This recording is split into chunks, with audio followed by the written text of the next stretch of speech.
की अध्यक्ष सम्मानीय रंजिता पटेल जी, अंतिम जैन जी और मेरे साथ महिला मोर्चा से पधारी सोशल मीडिया प्रभारी रचना साटी जी, सह सोशल मीडिया प्रभारी सुषमा विश्वकर्मा जी और यहाँ का टीचिंग स्टाफ, प्रिंसिपल मैडम और स्कूल के संस्थापक परम सम्मानीय पदमचंद जैन जी चाचा जी और अभी अभी हमारे बीच पधारी नगर पालिका की उपाध्यक्ष सुषमा ठाकुर जी और यहाँ उपस्थित सभी अभिभावक और प्यारे प्यारे बच्चों, मैं आप सभी का हार्दिक अभिनंदन करती हूँ और स्वागत करती हूँ।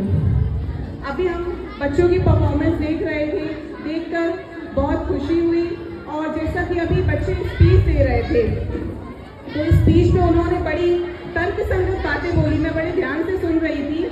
कई बच्चे बता रहे थे कि संघर्ष क्या होता है, कई बच्चे बता रहे थे कि लक्ष्य कितना जरूरी है और यह बात बिल्कुल तय है कि छोटा बच्चा जब घर से निकलता है तो उसके व्यक्तित्व को निखारने का काम स्कूल में, विद्यालय में ही किया जाता है और स्कूल और विद्यालय ही वो जगह होती है जहाँ से बच्चा अपने भावी जीवन की आधारशिला बनाता है, अपनी एक पहचान बनाता है। आज स्कूल में बच्चों की परफॉर्मेंस को देखकर और टीचिंग स्टाफ को देखकर मुझे भी मेरे स्कूल दिन की एक बात याद आई।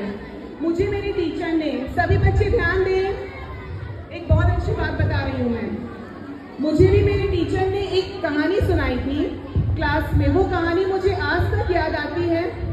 उस कहानी में मेरे शिक्षक ने बताया था कि दो बच्चे होते हैं, एक 10 साल का और एक 7 साल का।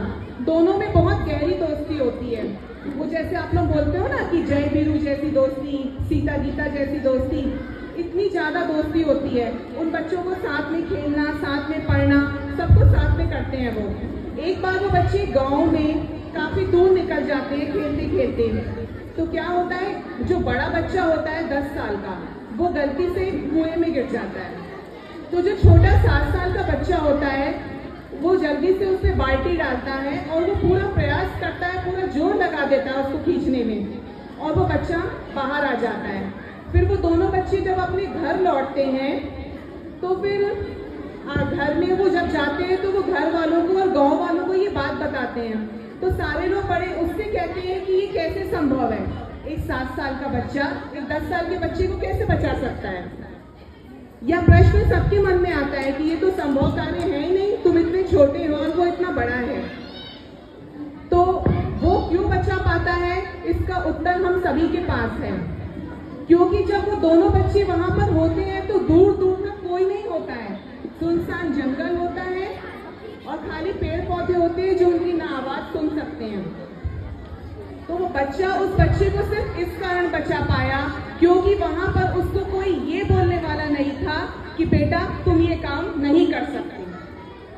अगर हमें जीवन में कई बार होता है ना, सकारात्मक लोग मिलते हैं, वो कहते हैं कि कोई काम असंभव नहीं है, हम सब काम कर सकते हैं। और कई बार ऐसा होता है हम इतने नकारात्मक लोगों में घिर जाते हैं कि हमें लगता है वो इतना हमारा मनोबल गिराते हैं कि नहीं ये काम तो तुम कर ही नहीं सकते। तो वो बच्चा उस बच्चे को इसलिए बचा पाया कि उसने अपनी आवाज सुनी, नहीं मैं ये कर सकता हूँ और मैं ये बचा सकता हूँ। तो मुझे ये कहानी बहुत याद आती है कि हमें हमेशा अपने लक्ष्य पर ध्यान देना चाहिए। संघर्ष से ही इंसान बनता है और संघर्ष से ही इंसान उभरता है।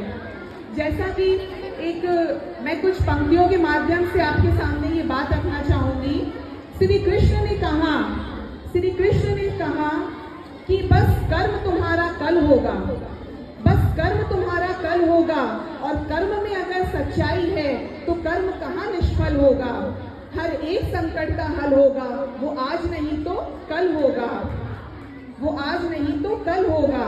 लोहा जितना तपता है वह उतनी आग भरता है, सोने में जितनी आग लगे वह उतना प्रखर निखरता है, हीरे को जितनी धार लगे वह खूब चमकता है। सूरज जैसा बनना है तो सूरज जैसा जलना होगा, नदियों सा आदर पाना है तो पर्वत छोड़ निकलना होगा। और हम आदम के बेटे हैं, हम ये क्यों सोचे कि राह सरल होगी, हम ये क्यों सोचे कि राह सरल होगी।